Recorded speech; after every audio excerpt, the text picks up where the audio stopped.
SSC-GD 2025 एक important बात कहना चाहता हूँ, बहुत ही इंपॉर्टेंट वीडियो हर एक स्टेट के कैंडिडेट के लिए, जिस भी स्टेट के आप हो। फेक डोमिसाइल, फेक डोमिसाइल जब फेक होगी डेफिनेटली उससे डॉक्यूमेंट भी फेक होंगे।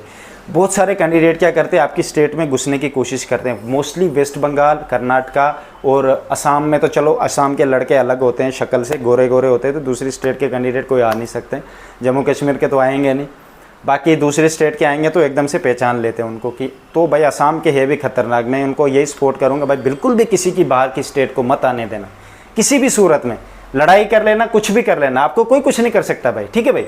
लड़ाई का अगर लड़ाई कर लोगे केस भी हो जाएगा ना आपके खिलाफ, कुछ नहीं कोई कर सकता। आप कोर्ट में जाओगे, बोलोगे ये बाहर के लड़कों को एंटर करने देते हैं, हमारी स्टेट की वैकेंसियाँ खा रहे हैं, तो लड़ाई यूनिटी में मरे ना। ये नहीं उधर रहोगे मेरा अलग तो मेरा अलग, मैं बस मेरे हाई स्कोर है मैं क्यों लड़ूँ, नहीं, साथ देना भाई। बिल्कुल भी किसी बाहर स्टेट का मत आना चाहिए। लास्ट ईयर एक मेरी फ्रेंड थे और 2-4 फ्रेंड थे जिन्होंने वेस्ट बंगाल कोलकाता से भर्ती देख ली। वो असल में वो दूसरी स्टेट के रहने वाले थे, उत्तर प्रदेश के रहने वाले थे। अभी वो ट्रेनिंग कर रहे हैं, एक BSF सेंटर में, एक BSF में लगा था, 2 CRPF, एक CSF में, सब ट्रेनिंग कर रहे हैं।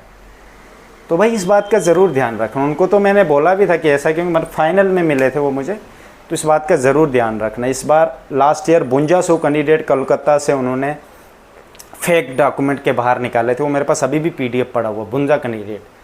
सब कौन थे मैं यहाँ पे नाम बता देता हूँ, कोई बात नहीं, मुझे कोई फ़र्क नहीं पड़ता है। सर नेम ही बताऊँगा, कुमार लास्ट में आता था उनका और यादव आता था। आप समझ सकते हो ये ज़्यादा मोस्टली कहाँ रहते हैं।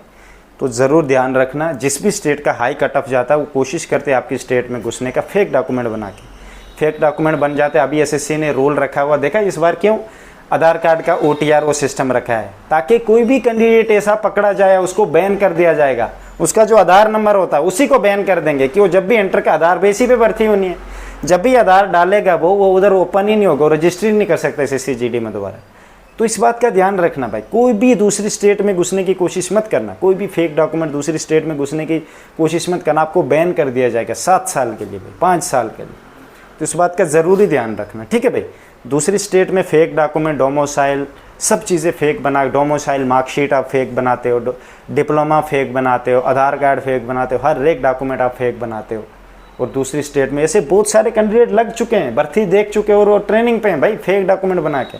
इस बार थोड़ा SSC हल्के में आया, क्योंकि लास्ट ईयर जो वेस्ट बंगाल कलकत्ता में उन्होंने कैंडिडेट 52 कैंडिडेट निकाले थे सिर्फ एक सेंटर से। फिर बाकी सेंटरों में भी थोड़े टाइटिंग हो गई, बाद में फ़ोन आने लगे भाई ये कौन सा डॉक्यूमेंट है, क्यों है। किसी को कह रहे वार्ड नंबर गलत क्यों है, वार्ड नंबर भाई, वार्ड नंबर कह रहे, एक डॉक्यूमेंट पे अलग वार्ड नंबर है, दूसरे में वार्ड नंबर क्यों। वार्ड नंबर क्या होता है, छोटा सा एक मोहल्ले का वार्ड नंबर। उसके लिए भी फ़ोन आया था।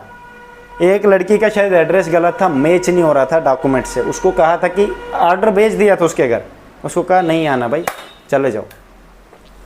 तो इस बात का ध्यान रखना, ये मत सोचना घर ऑर्डर आ गया तो बस मैं सिलेक्ट हो गया, नहीं भाई, डॉक्यूमेंट सही से देना। जो भी आपके पास डॉक्यूमेंट पड़े कोई बात नहीं, दिक्कत करने वाली बात नहीं है। अगर आपको कुछ लगता है मेरी कैटेगरी में दिक्कत है तो ओल्ड वाली भी ले जाओ, न्यू वाली भी, दोनों में से एक एक्सेप्ट हो ही जाएगी। आप दिक्कत करने वाली, कभी कभार क्रूशियल डेट 60% कैटेगरी है, क्रूशियल डेट सेंटर एक्सेप्ट कर लेता है, कभी कभार नहीं करता कोई सेंटर।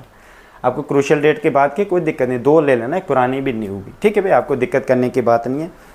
बट बिल्कुल भी इन दूसरे कैंडिडेट की तरह मत बनाना। इस बार OTR वाला सिस्टम हो गया, आधार बेस्ड सिस्टम, आप लोगों को पता भी है। जिसने रजिस्टर कर लिया है उसके लिए तो दिक्कत है, जिसने नहीं किया वो चालाक बंदा है भाई, उसको मैं कुछ बोलूँगा नहीं। जिसने नहीं किया OTR आधार बेस तो वो बच गया है, वो करेगा भी कांड तो उसको कोई कुछ नहीं कर सकता। नेक्स्ट ईयर अच्छे से रजिस्टर करेगा, बात ख़त्म। तो इस बात का ज़रूर ध्यान रखना, जिसने भी इस साल रजिस्टर किया वो फंसा हुआ है, वो नेक्स्ट की भर्ती देखेगा इस साल के, फिर उसको पूरे क्लीन नीट और क्लीन आपको डॉक्यूमेंट दिखाने पड़ेंगे। और मुझे विश्वास है आप इस बात को बहुत बेहतर से समझते हैं। और दूसरी स्टेट में घुसने की कोशिश मत करना, ये मैं आपको इसीलिए समझा रहा हूँ क्योंकि जो आपने OTR फिल किया आधार बेस, वो आधार ही बैन कर देंगे आपके उससे सिस्टम पे। और आधार बेस ही आगे होना है, आगे जब दोबारा रजिस्ट्रेशन करोगे फ़ोन नंबर से थोड़ी ना होने, उधर आधार भी तो डालना है भाई। आधार पे OTP आएगा, वो कहाँ से आएगा जब तेरा आधार ही नहीं एंटर होगा। You are banned for 7 year, after 7 year come, after 7 year तेरे 3 बच्चे हो जाएंगे।